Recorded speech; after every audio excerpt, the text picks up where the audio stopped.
Okay, बिस्मिल्लाहिर्रहमानिर्रहीम। Class number 23, session number 23, class 7 का unit number 5 हम स्टार्ट कर चुके थे कल। उसमें एक्सरसाइज 5.1 5.2 हो गया था। ठीक है, आज हम पढ़ेंगे एक्सरसाइज नंबर 5.3। ठीक हो गया जी। एक्सरसाइज नंबर 5.3, एक्सरसाइज नंबर 5.3 के अंदर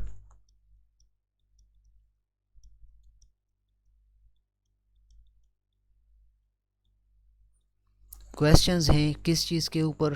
ज़कात के ऊपर। ये टर्म याद रखें, ज़कात बेस्ड क्वेश्चंस हैं इसमें। ठीक हो गया। इसमें पहला क्वेश्चन आपको गिवन है, आसमाज सेविंग्स आर ₹78,480। आसमा एक लड़की है और वो अपने पास पैसे बचा कर रखती है, तकरीबन कितने? 78,480। 78,480 रुपीज़ वो अपने पास सेव करके रखती हैं, महफूज करती हैं। हाउ मच ज़कात विल शी पे? वो कितना ज़कात पे करेगी? देखें, आसमा के पास आपने डेटा इस तरह से लिखना है। क्वेश्चन आप लोग देख लो, खैर है। टोटल सेविंग्स वो कितनी करती है? टोटल सेविंग्स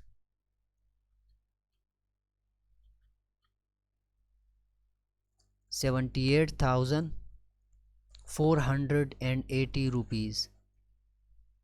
ये आसमा के पास टोटल सेविंग्स है, राइट। हाउ मच ज़कात विल शी पे? अब अमाउंट ऑफ ज़कात हमने फाइंड करना है।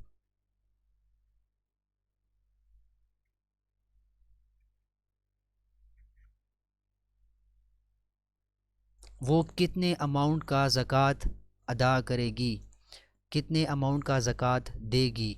अच्छा, आप लोग सब जहन में ये बिठा लो कि रेट ऑफ ज़कात जो है वो फ़िक्स है। ठीक है, ये इम्पॉर्टेंट क्वेश्चंस हैं, आप लोगों को बताना चाहता हूँ। ये इम्पॉर्टेंट क्वेश्चंस हैं, एमसीक्यूज़ के हवाले से आते हैं पेपर में। रेट ऑफ ज़कात कितना है हमारे पास? 2.5%। आप गूगल पर सर्च कर लो रेट ऑफ ज़कात इन पाकिस्तान, सो आपको आ जाएगा। 2.5% ज़कात का रेट है हमारे पास। अगर हमारे पास इतना माल हो और उसमें कोई ख़ास टर्म है कि इतना टाइम गुजर जाए या इतना अमाउंट आपके पास आ जाए, तो उस पर इस शरह से आपने ज़कात निकाल कर किसी को देनी है, किसी हकदार को आपने देनी है जिस पर ज़कात होती है, जिस पर ज़कात मतलब आप जिसको दे सकते हैं। सो अमाउंट ऑफ ज़कात हम फाइंड करेंगे। ठीक हो गया। इसके लिए इजी सा फॉर्मूला है, पिछली क्लासेस में करवा चुका हूँ। अमाउंट ऑफ ज़कात कैसे फाइंड करेंगे?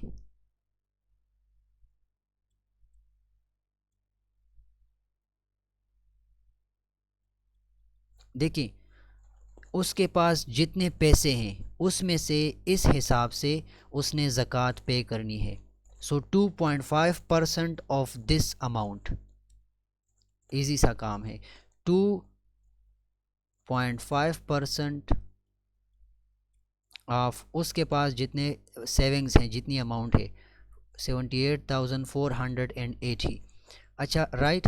2.5% का मतलब है 2.5 डिवाइड बाई 100। ठीक हो गया। ऑफ को हटा दो, मल्टीप्लाई साइन लगा लो, 78,480। ये ज़ीरो इस ज़ीरो के साथ कैंसिल कर दें। आपके पास सिंप्लीफाई टर्म कौन सी आएगी? 2.5 मल्टीप्लाई बाई 7848, 7848 डिवाइडेड बाई 10। अभी मैं इसको कैलकुलेटर से जल्दी से सॉल्व करता हूँ। आप लोग अगर करना चाहते हैं तो मैनुअली भी कर सकते हैं, पेपर में कैलकुलेटर अलाउड नहीं होता। सो ये मल्टीप्लिकेशन, डिवीज़न, सब्ट्रैक्शन, एडिशन सब हम कर चुके हैं। आप लोगों ने जल्दी से मैनुअली करना है, ठीक है, आपने गलती नहीं करनी। अच्छा, कल मैंने गलती की थी तो क्या हो गया, पूरा क्वेश्चन उससे इफ़ेक्ट हो गया। गलती आपने किसी सूरत नहीं करनी। डेसिमल पॉइंट से ना घबराएं, डेसिमल हटा दें, आखिर में डेसिमल पॉइंट लगा लें। ठीक हो गया। इसको मल्टीप्लाई करना है किस चीज़ के साथ, 2.5 को मल्टीप्लाई करना है 7848 के साथ। सो ये वैल्यू हमारे पास आ रही है 19,620, 19,620 राइट, डिवाइडेड बाय 10। अब इस वैल्यू को 10 के ऊपर डिवाइड कर दो, डिवाइडेड बाय 10। जब ये इसके ऊपर डिवाइड हो जाता है तो हमारे पास क्या आता है, 1962, जो कि हमारा आंसर है। सो आसमा के पास सेविंग्स कितनी थी, 78,480। अब उस पर 2.5% के हिसाब से ज़कात कितनी आएगी, कितना अमाउंट वो ज़कात में पे करेगी किसी को, इतना 1962 rupees will be paid as ज़कात। किसी को कोई कन्फ्यूजन हो तो वो बता सकते हैं। दूसरे क्वेश्चन के ऊपर जाता हूँ।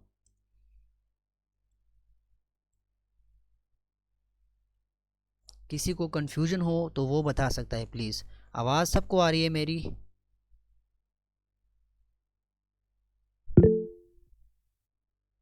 एनी कन्फ्यूजन, किसी को कोई मसला तो नहीं?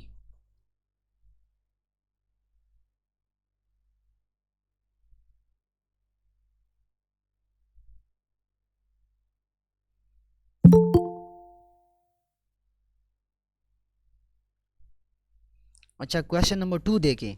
हसन पेड ₹7,750 एज ज़कात। हसन एक बच्चा है, एक लड़का है, उसने ज़कात के तौर पर कितना अमाउंट दिया, 7,750। सो आप लिख लो अमाउंट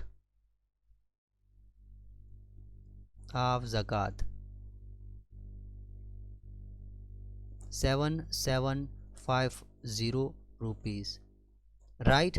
अब उसके आपसे क्या पूछ रहे हैं, what were his yearly savings, मतलब सालाना उसके पास आखिर कितनी अमाउंट थी जिस पर इतना ज़कात आ गया। सो हमने वो फाइंड करना है, ठीक है।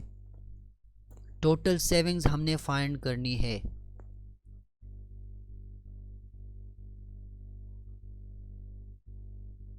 यहाँ आसमा के केस में टोटल सेविंग्स गिवन थी, 2.5% के हिसाब से ज़कात फाइंड किया। यहाँ पर टोटल अमाउंट ऑफ ज़कात जितना उसने पे किया वो गिवन है। टोटल सेविंग्स हमने फाइंड करनी है। रेट ऑफ ज़कात हमें पता है कितना है, 2.5%। सो आपने क्या करना है, आपने फ़र्ज़ कर लें इस चीज़ के लिए टोटल सेविंग्स कंसिडर कर लें कि हमारे पास वो एक्स है। मतलब अभी हम इसको फाइंड करेंगे एक्स की value. So total savings consider कर ले, एक्स हो गया। सो 2.5% ऑफ एक्स इस तरह लिख लेंगे, क्योंकि एक्स की जो वैल्यू आएगी 2.5% के हिसाब से उस पर ज़कात आएगा ना। एक्स की वैल्यू टोटल सेविंग्स के ऊपर 2.5 का रेशो हम अप्लाई करेंगे। 2.5% के हिसाब से टोटल अमाउंट के ऊपर या सेविंग्स के ऊपर हिसाब किताब होगा तो वो इतना अमाउंट पे करेगा, कितना, 7,750, राइट। अब क्या करना है, 2.5% का आसान सा मतलब है 2.5 100 multiply by X is equal to this amount 7,750। ठीक हो गया। इसको यहाँ पर सिंप्लीफाई कर दो।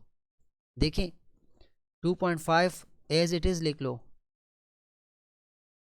एक्स को भी यहाँ पर एज इट इज़ लिख लो। 7,750 के साथ ये 100 मल्टीप्लाई कर दो।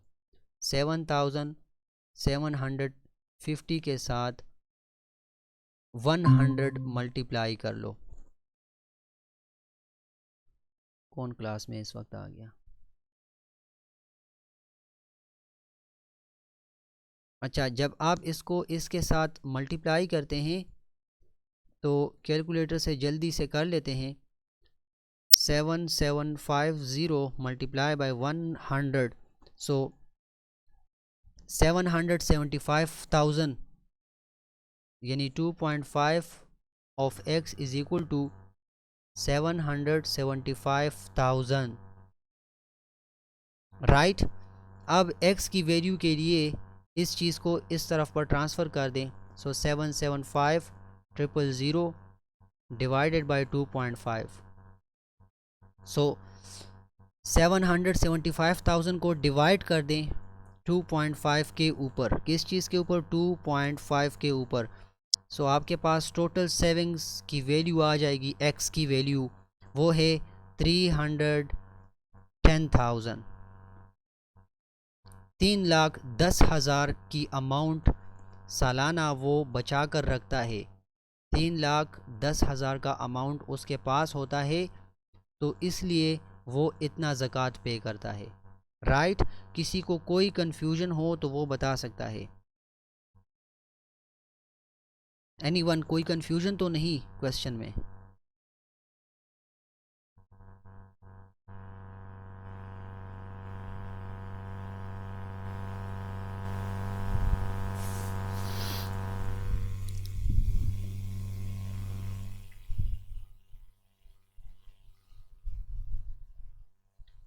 कोई कन्फ्यूजन हो तो वो बता सकता है प्लीज़।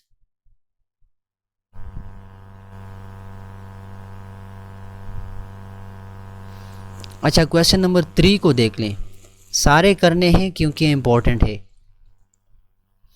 क्वेश्चन नंबर 3 हमारे पास है, अकरम, मिस्टर अकरम पेज ₹20,000 ए ज़कात। अब ये बड़ा ही मालदार बंदा है।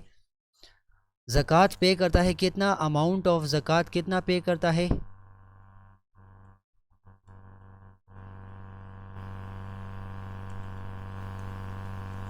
20,000। 20,000 की ज़कात वो पे करता है। फाइंड हिज एनुअल सेविंग्स, सालाना उसके पास कितना अमाउंट बच रहा है जिसकी वजह से वो 20,000 की ज़कात देता है। एनुअल सेविंग्स हमने फाइंड करनी है। कंसिडर कर ले उसकी एनुअल सेविंग्स इतनी है। रेट हमारे पास ज़कात का कितना है? बिल्कुल रिलेट करता है इस वाले क्वेश्चन के साथ जो अभी किया हमने। रेट हमारे पास कितना है? रेट हमारे पास है 2.5%, राइट। अब 2.5% ऑफ दिस अमाउंट जो हम फाइंड करेंगे, 2.5%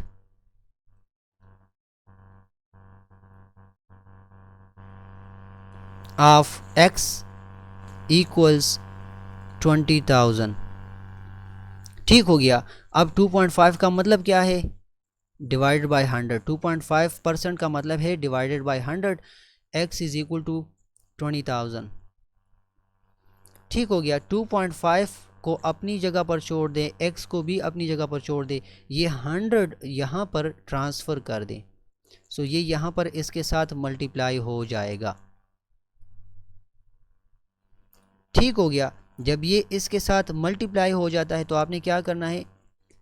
2.5x आपने करना है इस तरह से, बस 2 ज़ीरोज़ और लगा दें। 1s, 10s, 100s, 1000, 10,000, 100,000, और उसके बाद कौन सा टर्म आता है? मिलियन का आता है। यस, 2 मिलियन की अमाउंट सालाना उसकी वो है।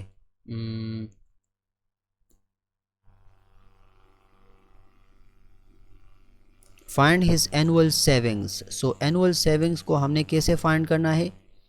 2.5x is equal to this amount आ गया।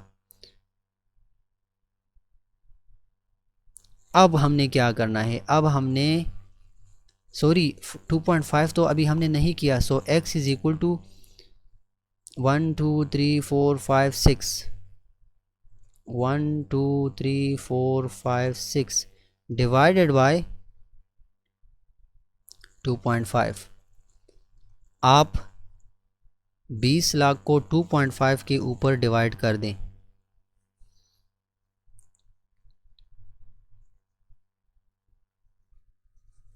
सो ये हमारे पास अमाउंट आएगा 800,000। मतलब ये है कि वो अगर इतना ज़कात पे करता है, कितना,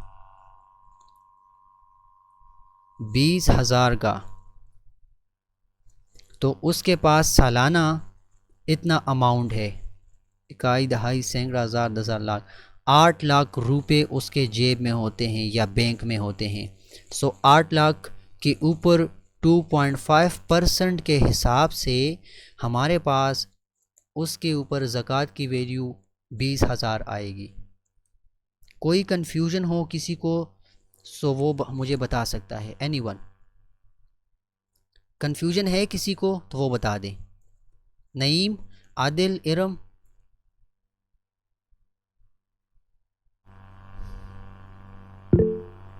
नईम आपको क्लियर है सब? आवाज़ आ रही है आपको?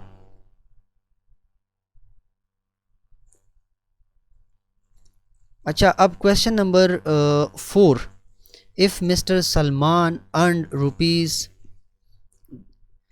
₹224,000 by selling a rice crop and paid usher at the rate of 5%, what amount did he pays as usher? अब ज़कात से हम हट रहे हैं, उशर के ऊपर जा रहे हैं। किस चीज़ के ऊपर जा रहे हैं? उशर के ऊपर। ओके जी, क्लियर है। उशर के ऊपर आपने अब क्वेश्चन सॉल्व करने हैं। देखें, ज़कात ये आपने याद रखना है, माइंड में रखना है। ज़कात रेट कितना है हमारे पास? 2.5%। USHR उशर रेट कितना है हमारे पास? 5% का रेट है। ठीक है, ज़कात का रेट आपने याद रखना है परसेंट में 2.5, उशर का रेट आपने याद करना है 5%। ये इस तरह भी आपसे इस पर MCQ आ सकता है कि ज़कात की रेशो क्या है। सो अमाउंट दी होगी परसेंट में, आपने ये वाली सेलेक्ट करनी है। उशर की रेट क्या है, ठीक हो गया परसेंट में, सो वो 5% आपने सेलेक्ट करना है अगर MCQ में आ गया। अब यहाँ पर कुछ ये है कि इसके पास, इसने चावल वगैरह की फसल वो कर दी, बेच दी, कितने की कीमत पर? 2,24,000 पर, 224,000। ठीक हो गया। अब ये सलमान के पास अमाउंट है। अमाउंट कितना है टोटल? वो है 224,000। टोटल रुपीस उसके पास इतने हैं, राइट। रेट ऑफ उशर हमें पता है,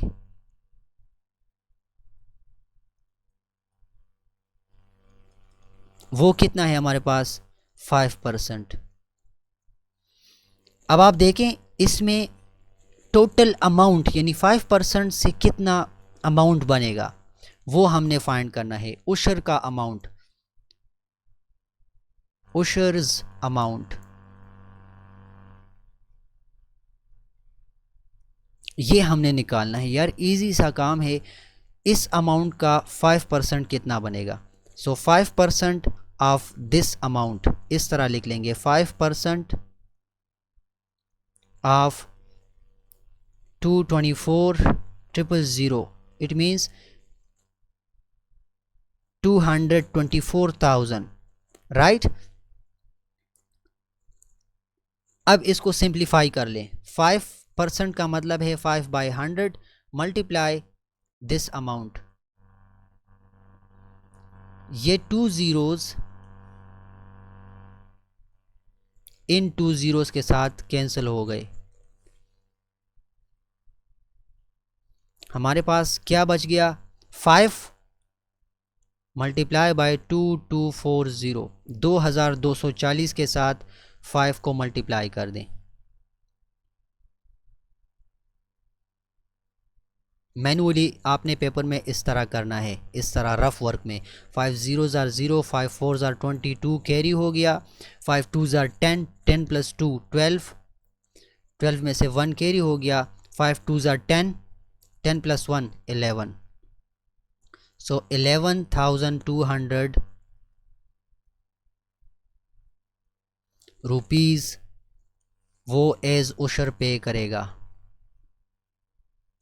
उसके साथ अर्निंग कितनी थी, उसके साथ अमाउंट कितनी थी, वो थी 2,24,000। उशर का रेट क्या था, 5% था। सो जब 5% का रेट हमने लगा लिया उसके ऊपर, 2,24,000 में से वो ये साफ़ करके निकालेगा। ज़कात का मतलब होता है पैसों को साफ़ करना, रिज़्क़ को साफ़ करना। तो वो साफ़ कर लेगा, ये अमाउंट अपने इन पैसों से मनफी कर लेगा, किसी को दे देगा। सो उसकी ज़कात पे हो जाएगी, उसका पैसा साफ़ हो जाएगा। राइट हो गया ये। किसी को कोई कन्फ्यूजन हो तो बता सकता है। अच्छा, Haris sold mangoes for rupees, ये क्वेश्चन नंबर 6 हमारे 5 हमारे पास है। क्वेश्चन नंबर 5, हारिस एक लड़का है, उसने आम बेच दिए 6,60,000 के, नहीं 66,000 के। ठीक हो गया। अर्निंग कितनी थी या अमाउंट कितना है मैंगोस बेचने के बाद, वो है 6 इस तरह से, 1s 10s 100s 1000 10,000। 66,000 रुपीज़ उसने आम बेचने की वजह से कमा लिए। ठीक हो गया। अच्छा, मैं गलत हूँ। रेट ऑफ उशर जो है वो क्वेश्चन में गिवन होगा। मैं जनरल टर्म्स के साथ देख लेता हूँ उशर का रेट वैसे है कितना, वो कंफर्म कर लेंगे।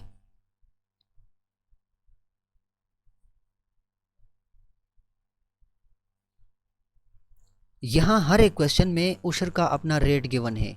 माय मिस्टेक, ये गिवन होगा। ठीक हो गया, ये फिक्स है।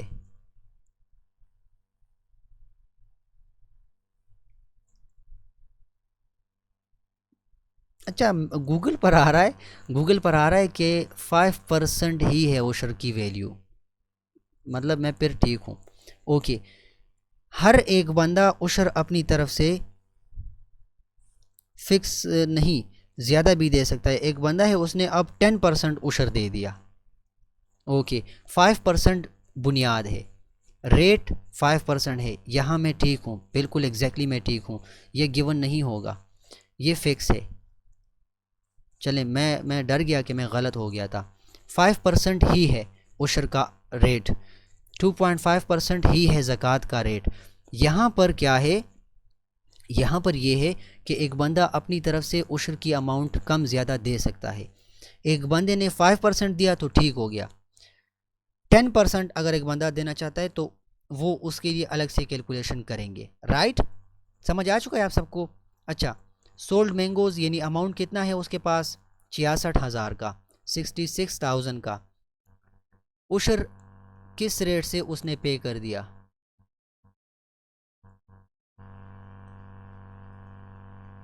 10% के हिसाब से उसने उशर दे दिया, मतलब इसमें से 10% उशर दे दिया किसी को।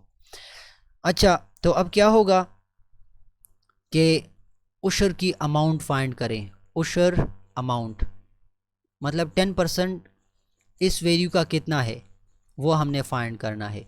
सो फाइंड कर लेते हैं। 10% ऑफ 66,000, सो 10% का मतलब मैंने आपको बताया 10/100 हो गया, मल्टीप्लाई 66,000। सो ये दो ज़ीरोज़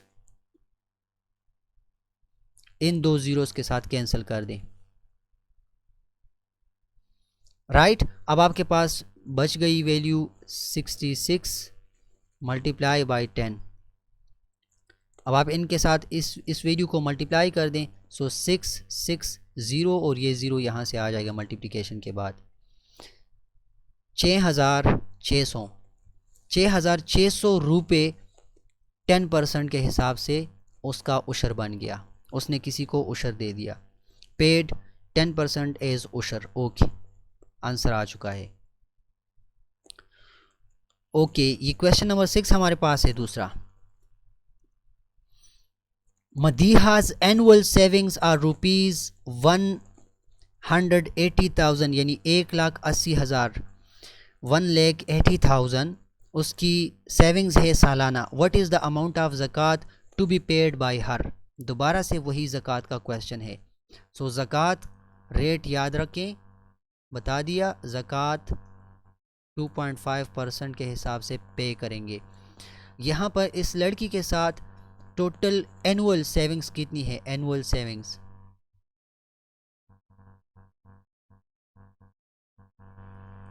वो इसके पास टोटल है 1,80,000, 1,80,000 का अमाउंट यानी रुपए उसके पास सालाना बच रहे हैं, बचत हो रही है, वो रख रही है अपने पास। रेट ऑफ ज़कात आपने यहाँ पर लिख लिया 2.5% है। अमाउंट ऑफ ज़कात फाइंड कर ले, सिंपल सी बात है।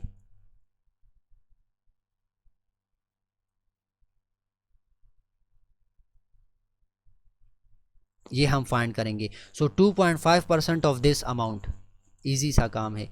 2.5% ऑफ 1,80,000, 1,80,000। सो 2.5% का मतलब है 2.5 डिवाइडेड बाय 100 मल्टीप्लाई बाय 180,000। आपको बता दिया, ये 2 ज़ीरोज़ यहाँ से कैंसिल कर दें। सो कैंसल्ड, हमारे पास क्या बच गया? 2.5 के साथ मल्टीप्लाई कर दें 1,800, 1800, ये इसके साथ मल्टीप्लाई कर दें। सो 2.5 जब 2.5 मल्टीप्लाई बाय 1,800, अमाउंट कितना आएगा उसके ऊपर? 4,500। ये मल्टीप्लाई हो के ये वैल्यू देगा। सो वो कितना ज़कात पे करेगी? 4,500 का। किसी को कोई कन्फ्यूजन हो तो वो बता सकते हैं प्लीज़। अमाउंट ऑफ ज़कात कितनी आएगी? 4,500 का। यहाँ तक किसी को कोई कन्फ्यूजन तो नहीं?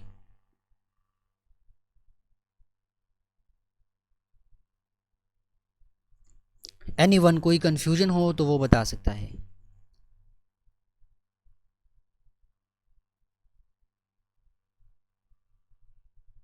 क्लियर है आप सबको? आवाज़ आ रही है मेरी?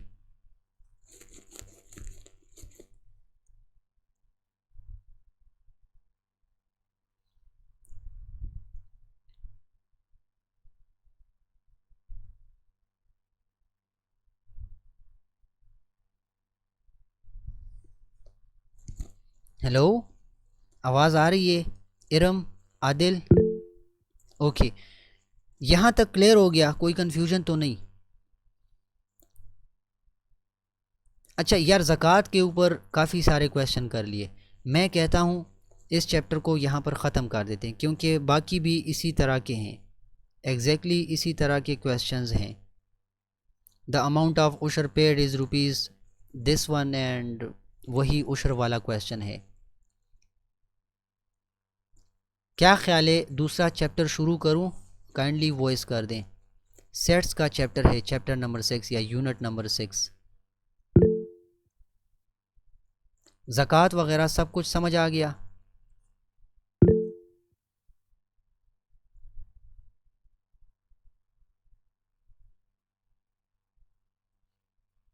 अच्छा, सेट्स के ऊपर तो हम पिछली क्लासेस में काफ़ी सारी बात कर चुके हैं। सेट्स की डेफिनीशन वो भी हमने की थी, सेट्स के ऊपर एग्जांपल्स भी देखे थे, कौन सा सेट है कौन सा सेट नहीं है वो भी हमने देखा था।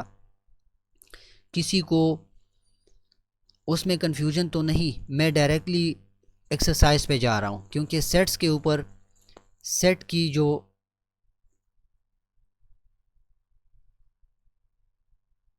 डेफिनेशन थी वो भी हो चुकी थी, सेट्स के ऊपर एग्जांपल्स भी मैंने कर दिए थे, वो आप पिछली वीडियोस में देख लो। खैर है, क्लास 6 में ये सारे काम हम कर चुके हैं। सो मैं कहता हूँ यहाँ पर दोबारा से करके टाइम वेस्ट नहीं करते, डायरेक्टली एक्सरसाइज 6.1 के ऊपर जंप करते हैं। क्या ख्याल है?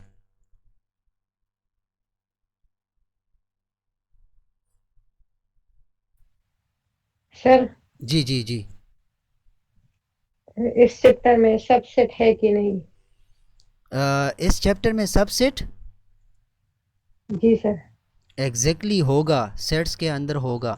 सबसेट इजी हैं, ये वेन डायग्राम वगैरह जब आएंगे उसमें, और इसमें यूनियन, इंटरसेक्शन और कॉम्प्लीमेंट, ये सारी चीज़ें हैं। सेट्स को सब्ट्रैक्ट सर, करना। सबसेट पे एक क्वेश्चन कर दे, बाकी आसान है सबसेट। बाकियों का क्या होगा? वो सबसेट के ऊपर तो मैं कर दूंगा, बाकियों का क्या होगा?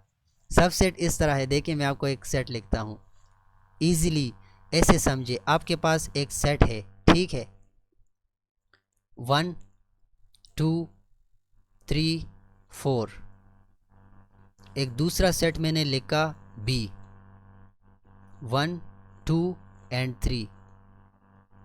अगर मैं ऐसा कहूँ कि A is the subset of B, इस तरह कहते हैं ना, मैं अगर गलत नहीं, इस तरह का साइन है उसका। आप मुझे बताएं, सबसेट की डेफिनेशन ये है ना, सबसेट, सब कैटेगरी। देखें यहाँ पर जितने भी एलिमेंट्स हैं, अभी आएगा ये डेफिनेशन में आ जाएगा, मतलब एक्सरसाइज में आ जाएगा, वहाँ पर आप और भी सीख जाएंगे। यहाँ पर जितने एलिमेंट्स हैं, जितने रुकन हैं, अरकान हैं, वो यहाँ पर हैं या नहीं है। So it means A is the subset of, B is the subset of A. B क्या है यहाँ ए से समझें, बाकी एक्सरसाइज में कर देंगे। बी हमारे पास सबसेट है किस चीज़ का? ए का, मतलब बी के सारे एलिमेंट्स ए में हैं। मैं कर दूंगा, ये अभी आएंगे। आप मुझे ये बताएं, आप लोग मुझे ये बताएं, सेट्स के ऊपर हमने एक पढ़ा था टेबुलर, जिसको बोलते हैं टेबुलर।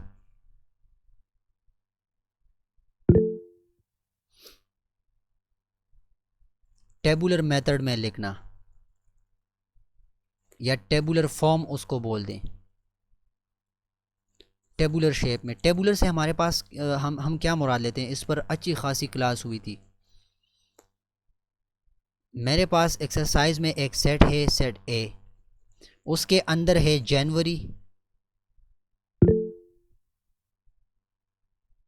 फिर है जून, फिर है जुलाई। ये कौन सी नोटेशन है या कौन सी फॉर्म है सेट की?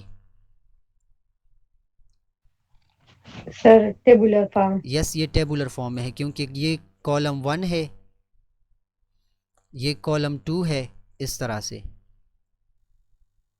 ये कॉलम 3 है इस तरह से, और ये हमारे पास इसमें रो है, रो 1।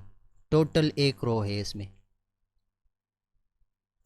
ये असल में लिखा गया है किस फॉर्मेट में? टेबुलर फॉर्म में, राइट। अब इसको डिस्क्रिप्टिव फॉर्म में कैसे लिखेंगे?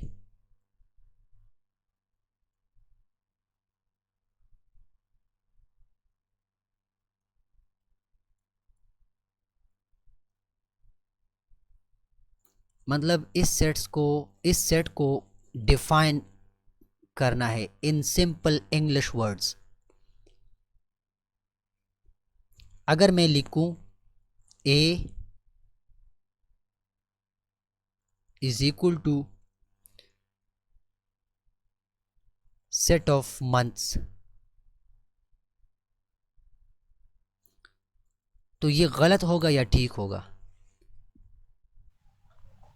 सर, ठीक है। गलत है। आप मुझे बताएं, आप मुझसे पूछे कैसे गलत है, मैं आपको डिफाइन करता हूँ। कैसे गलत है? वो ऐसे गलत है कि मंथ हमारे पास मुहर्रम, सफ़र, रबीउल अव्वल, रबीउल सानी इस्लामिक मंथ भी है ना, ठीक हो गया। एक सिस्टम हमारे पास है सोलर, दूसरा हमारे पास है लूनर, शमसी और कमरी।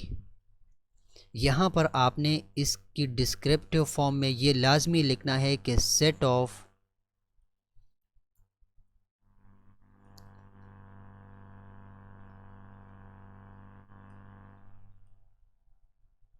Solar months. अब आपके इस बुक में ये जो क्वेश्चन है उन्होंने इस तरह लिखा है इसका आंसर कि set of solar months starting with letter J.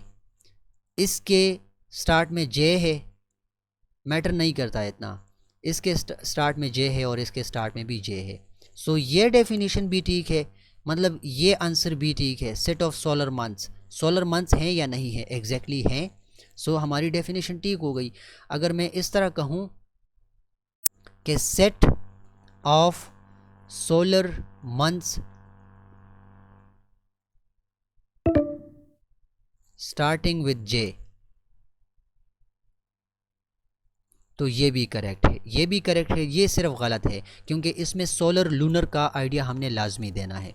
Right, ठीक हो गया, समझ आ चुका है आपको। बस ये इसके क्वेश्चन नंबर 1 में ये काम करना है, इस पर ख्वारी नहीं करेंगे। अच्छा, इस चीज़ में आपकी ज़रा प्रैक्टिस हो जाएगी। इसमें और इसमें क्या डिफरेंस है, एनी डिफरेंस?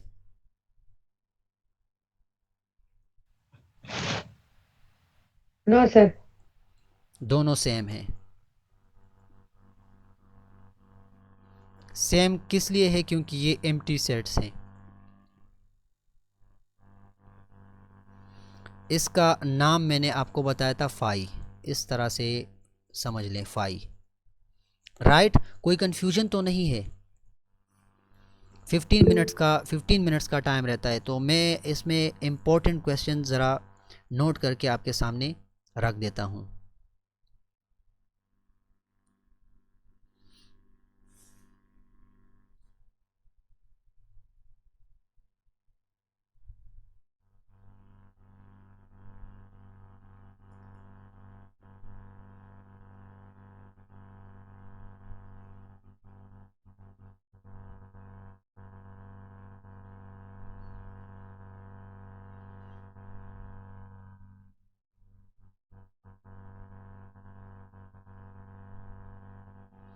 हाँ, ये आ गया। इरम, आपने जो पूछा था सब सेट, वो आ गया। अब यहाँ पर है ए, हमारे पास एक सेट है। ये क्वेश्चन 2 है, क्वेश्चन नंबर 5 है इसका, ठीक है, इजी है। ए हमारे पास एक सेट है 1 2 3 एंड 4। उसके बाद बी हमारे पास एक दूसरा सेट है, उसमें एलिमेंट्स हैं 2 3 और 4। और फिर सी सेट हमारे पास गिवन है 3 4 5। तो पहली एक स्टेटमेंट दी है इन्होंने जो कि सबसेट वाला ही है।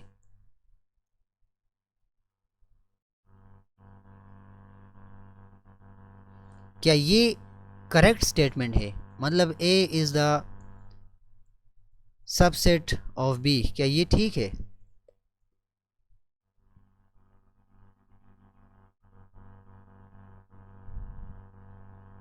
हेलो, अगर आवाज़ आ रही है तो मुझे बताएं, ये जो मैंने लिखा, क्या ये स्टेटमेंट इसके लिए ट्रू है या फॉल्स है? No, no sir. इसलिए क्योंकि सबसेट्स की डेफिनेशन पर आप जाएं, जितने एलिमेंट्स ए के हैं नो सर, वो बी में नहीं है।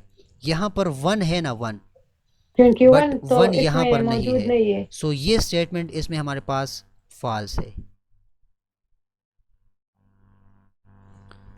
ठीक हो गया।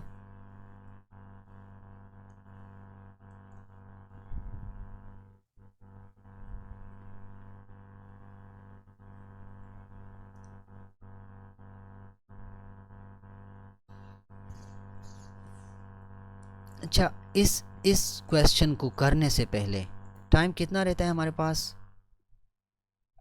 12 मिनट्स का टाइम रहता है। आप ये चीज़ें सीख लो, बस उस पे फिर आज स्टॉप कर देंगे। एक होता है सबसेट, राइट, दूसरा होता है प्रॉपर सबसेट,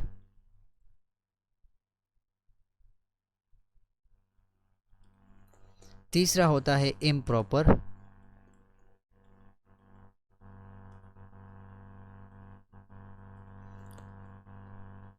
और इस पर मुझे सीटी के पेपर में क्वेश्चन आया था। सबसेट, प्रॉपर सबसेट और इम्प्रॉपर सबसेट के ऊपर।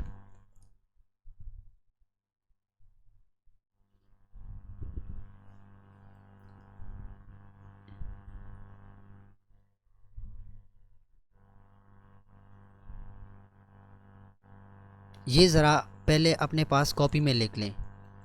प्रॉपर सबसेट,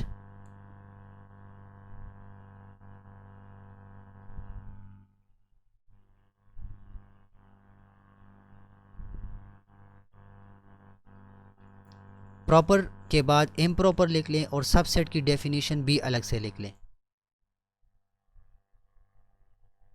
मैं आपको लिखवाता हूं, देखें। अगर दो सेट्स हैं हमारे पास, ठीक है, एक सेट ए है और दूसरा बी है, ठीक हो गया।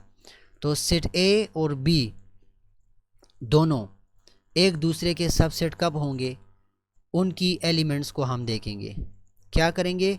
उनकी एलिमेंट्स को हम देखेंगे। अगर सेट ए के एलिमेंट बी में हुए तो हम लिख लेंगे, कह देंगे कि यार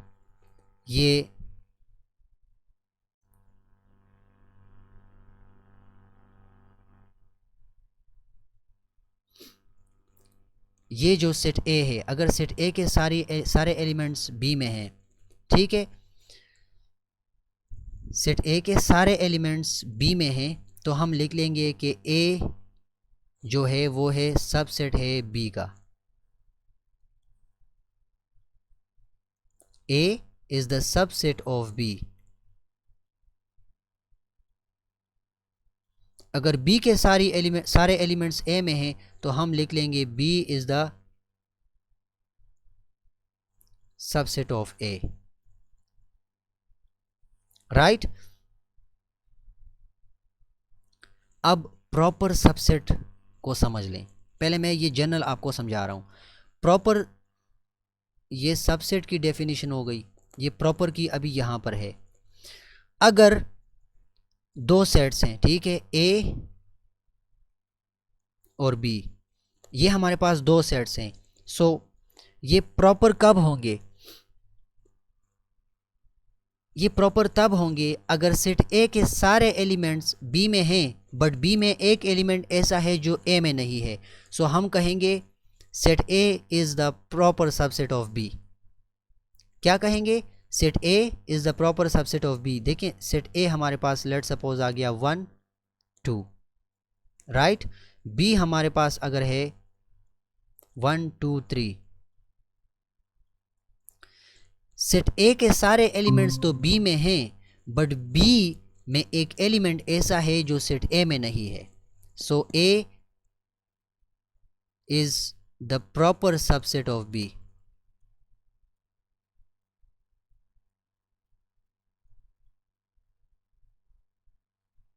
अभी नोटेशन को क्लियर करके मैं आपको लिखवा दूंगा, खैर है, पहले जनरल डेफिनेशंस को थोड़ा सा समझ लें। क्लास ख़त्म हो गई या कोई आ गया? I don't know. यूनस आ चुके हैं। इम्प्रॉपर सबसेट किस चीज़ को कहते हैं?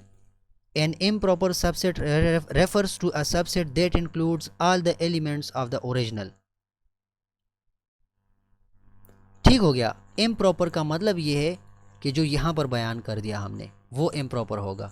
सबसेट मतलब एक के एलिमेंट दूसरे में या दूसरे के एलिमेंट पहले वाले में।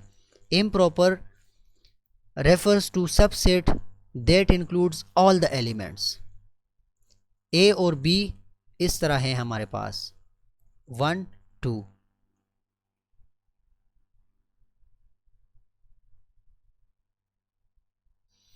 अब ए के सारे एलिमेंट्स बी में भी हैं और बी के सारे एलिमेंट्स ए में हैं। सो हम इस तरह कह सकते हैं कि ए इज इम्प्रॉपर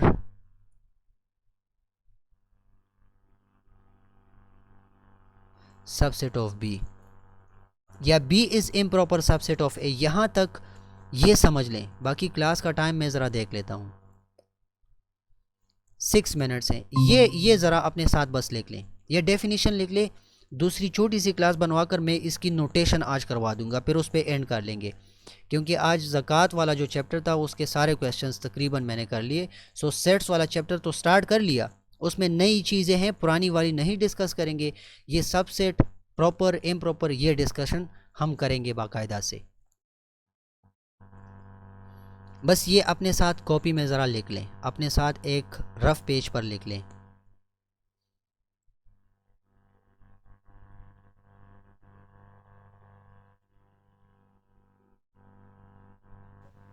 सर जी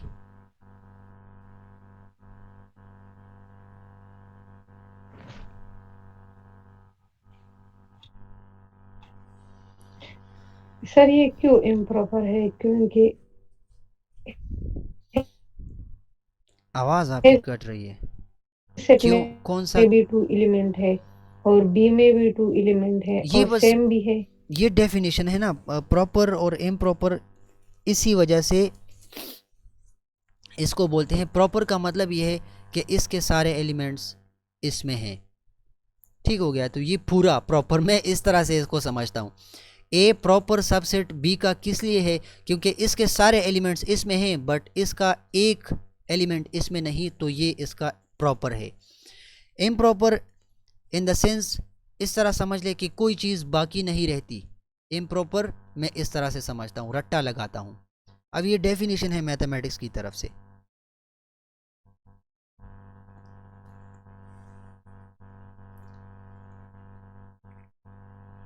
समझ आ गया या नहीं? मतलब प्रॉपर को ऐसे समझे कि एक सेट है, उसके प्रॉपर सारे एलिमेंट्स दूसरे में हैं बट दूसरे के सारे एलिमेंट्स यहाँ पर नहीं, मतलब फ्यू एलिमेंट्स हैं, सारे नहीं हैं।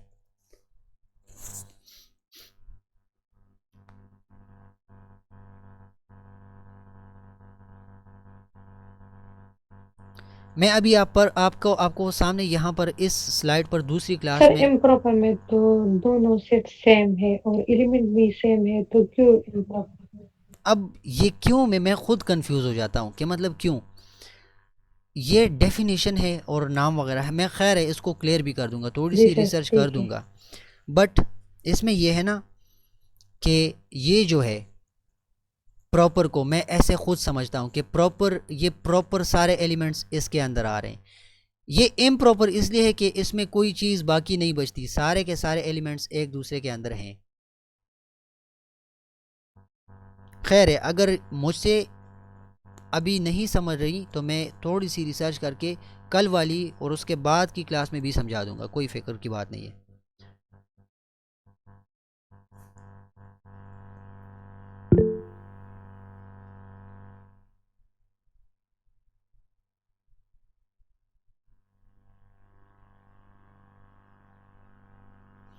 इम्प्रॉपर में कोई एलिमेंट नहीं बचता, बाकी प्रॉपर में बच जाते हैं। इसको इस तरह रट्टा करके कंसिडर करना है।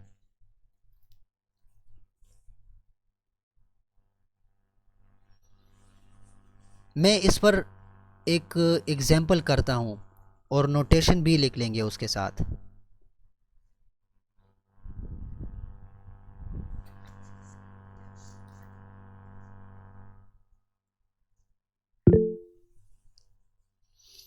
अच्छा, क्लास में कितना टाइम है? 2 मिनट्स का टाइम है।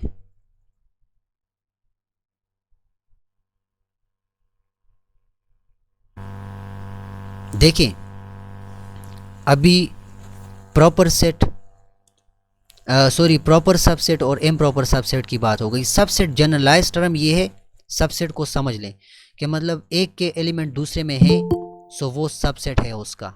ठीक हो गया? अगर दूसरे के कुछ एलिमेंट्स यहाँ पर हैं या सारे एलिमेंट्स यहाँ पर हैं तो सबसेट हो गया। अब प्रॉपर और इम्प्रॉपर की हमने उसकी पहचान करनी है कि वो प्रॉपर है या इम्प्रॉपर है। मैं आपको यहाँ पर एक एग्जाम्पल करवाता हूँ। इस एग्जाम्पल से आप लोग इजीली समझ जाएंगे इंशाल्लाह। मैं उम्मीद करता हूँ इससे आप लोग समझ जाएंगे। देखिए, हमारे पास एक बड़ा सेट है, ठीक है। हमारे पास एक सेट है, उसको हमने नाम दे दिया ए। सेट ए हमारे पास है 1 2 3 4 5, उसमें एलिमेंट्स है 1 2 3 4 5। अब किसी ने मेरे सामने दो मजीद सेट रख दिए बी में उसने मुझे कहा कि 1 3 और 4 उसके एलिमेंट्स हैं, राइट। अब सी वाला एक तीसरा बंदा आता है, वो मुझे कहता है कि यार सी सेट लिख लो अपने पास। मैंने लिख लिया, वो ये है 2 3 1 4 5। अब वो मुझे कहता है कि इस पर मुझे ये तीन चीजें अप्लाई करके दो, सबसेट,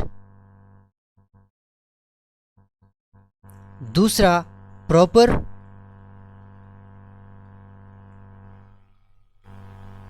सबसेट, और तीसरा इम्प्रॉपर सबसेट। ये तीन कंडीशन इसके ऊपर अप्लाई कर दो। डेफिनेशन हमने पढ़ लिए। सबसेट पहले देखते हैं। क्या बी के एलिमेंट्स सेट ए में हैं? आवाज दें ताकि आप लोगों को भी समझ आ जाए और मेरा भी फ्लो बरकरार रहे, या हैंड रेस किया जी करें। सर। ओके, ये तो हो गया कि यस सेट बी के सारे एलिमेंट्स ए में हैं। सो सबसेट तो ये हैं, सेट ए और सेट बी सबसेट्स हैं। आप देख लें कि सेट बी के एलिमेंट्स सेट सी में हैं 1 3 4। सो 1 3 4 यहाँ जी पर सर। भी है, हाँ यहाँ पर भी है, राइट। जी ठीक हो गया। अभी सी की बात भी ठीक हो गई है। चलो यार, बी के सारे एलिमेंट्स सी में हैं, सो सी और बी के रिलेशनशिप को अगर देख लें तो वो भी एक दूसरे के सबसेट्स हैं। ए और सी को देख लें, इसके सारे एलिमेंट्स सी में हैं या नहीं है। सो ए भी सबसेट है जी बी सर। सी का, और सी भी सबसेट है ए का। अभी हम सबसेट को हमने देख लिया कि हाँ यार सबसेट्स तो हैं, मतलब एक दूसरे के साथ एलिमेंट्स शेयर कर रहे हैं। सो ये सबसेट्स हैं। अब आते हैं प्रॉपर सबसेट पर। किस चीज पर? प्रॉपर पर। प्रॉपर की डेफिनेशन मैंने आपको दी। अच्छा, प्रॉपर के लिए ये साइन थोड़ा सा जहन में रखें, इस तरह से यू, ऐसे यू पड़ा रहेगा। सो प्रॉपर और प्रॉपर सबसेट की फॉर्म में हम ये वाला साइन यूज करेंगे। कौन सा? ये, इस तरह यू पड़ा रहेगा। आप लोग मुझे बताएं, ये जो बी सेट है हमारे पास, बी, इसके सारे एलिमेंट्स यानी 1 3 4 सेट ए में है या नहीं है?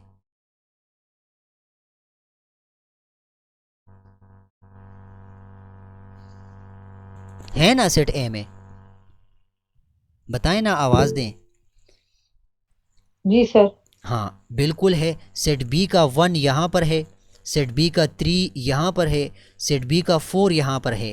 लेकिन चले, ये तो समझ आ गया कि सेट बी और ए में रिलेशनशिप बन रहा है सबसेट का, पहले भी पता लग गया था।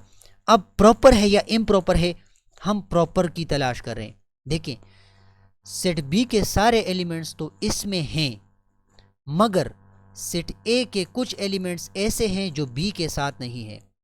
ए कहता है कि नहीं, ये एलिमेंट्स मैं तुम्हें नहीं दूंगा। सो इसका मतलब ये है कि बी के सारे एलिमेंट्स ए में हैं, मगर ए के कुछ एलिमेंट्स या एक या दो या तीन बी में नहीं। So B is the proper subset of A. अभी समझ आ गया या नहीं? ये प्रॉपर का हो गया। अब आप देख लें दूसरा, बी और सी में ज़रा रिलेशन को देखें। एक्नॉलेज किया करें प्लीज़। समझ आ गया यहाँ पर? जी सर। ओके, ठीक हो गया। अब देखें बी और सी का थोड़ा सा रिलेशनशिप फाइंड कर लें। बी और सी अगर हम देखें तो बी के सारे एलिमेंट्स यानी 1 यहाँ पर है 1, 3 यहाँ पर है 3, राइट हो गया, 4 यहाँ पर है तो यहाँ पर भी है। यार इसके सारे एलिमेंट्स यानी बी के सारे एलिमेंट्स सी में हैं, मगर सी के एलिमेंट्स कुछ हैं जो बी के साथ नहीं है, बी के अंदर नहीं है। So B is the proper subset of C. अभी समझ आ गया या नहीं? इम्प्रॉपर कब होगा? जब एक सेट के सारे एलिमेंट्स दूसरे में हैं लेकिन दूसरे के सारे एलिमेंट्स पहले वाले यानी उसके साथ नहीं है, इक्वल इक्वल शेयर नहीं कर रहे। अब इम्प्रॉपर, प्रॉपर समझ आ गया आपको? अब इम्प्रॉपर जी को सर। देख लें, इम्प्रॉपर को देख लें, अभी और भी समझ आ जाएगा। इम्प्रॉपर में ये होता है कि ए के सारे एलिमेंट्स बी में होने चाहिए। सो बी में तो नहीं है ना, चले हम सी को देख लेते हैं। बी के साथ ए की रिलेशनशिप इम्प्रॉपर के केस में नहीं बनती। सो हम सी को देख लेते हैं। ए और सी के दरमियान रिलेशनशिप मालूम करते हैं।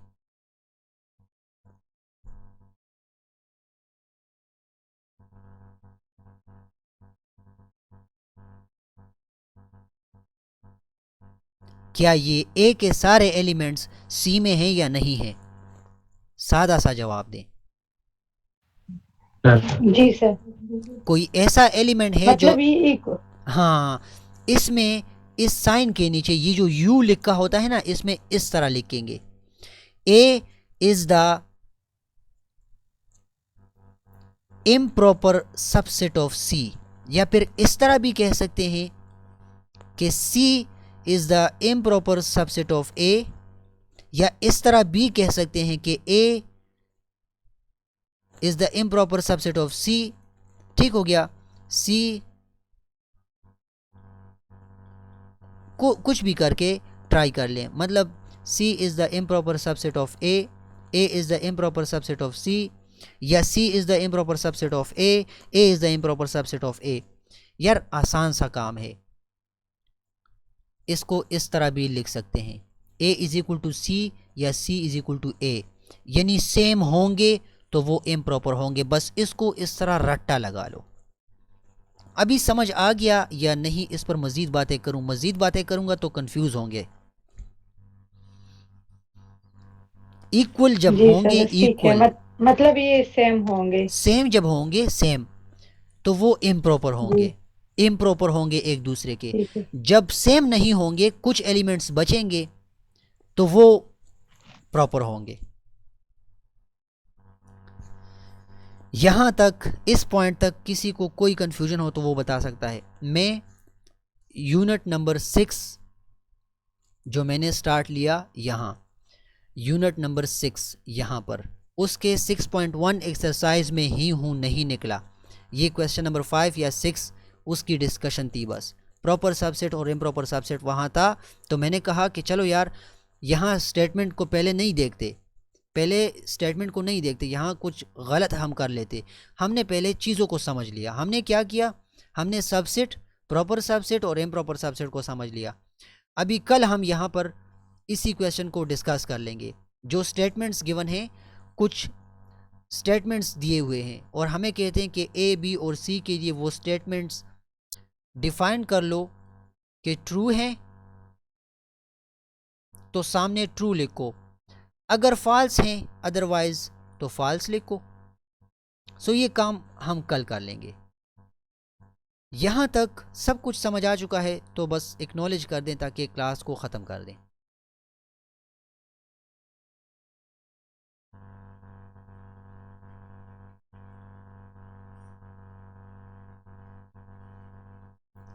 कल हम इसी चैप्टर में यूनिट नंबर 6 में हम एक्सरसाइज 6.1 ही स्टार्ट करेंगे। स्टार्ट कर लिया है, ठीक है, स्टार्ट कर लिया है, हमने कभी ख़त्म नहीं किया, उसके क्वेश्चन मज़ीद रहते हैं, ठीक है। एक्सरसाइज 6.1 इसी से हम स्टार्ट लेंगे।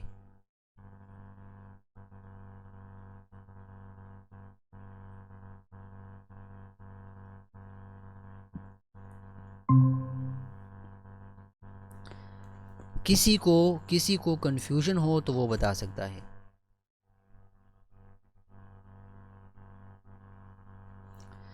अच्छा, मैं वीडियो को स्टॉप कर लेता हूँ। आप लोग, यूनुस भाई, सैयद आलम, बाकी किसी को कोई कन्फ्यूजन हो तो वो बता सकता है। मैं वीडियो को स्टॉप कर देता हूँ। कल हम क्लास नंबर 24 में 6.1 एक्सरसाइज कंटिन्यू करेंगे इंशाल्लाह।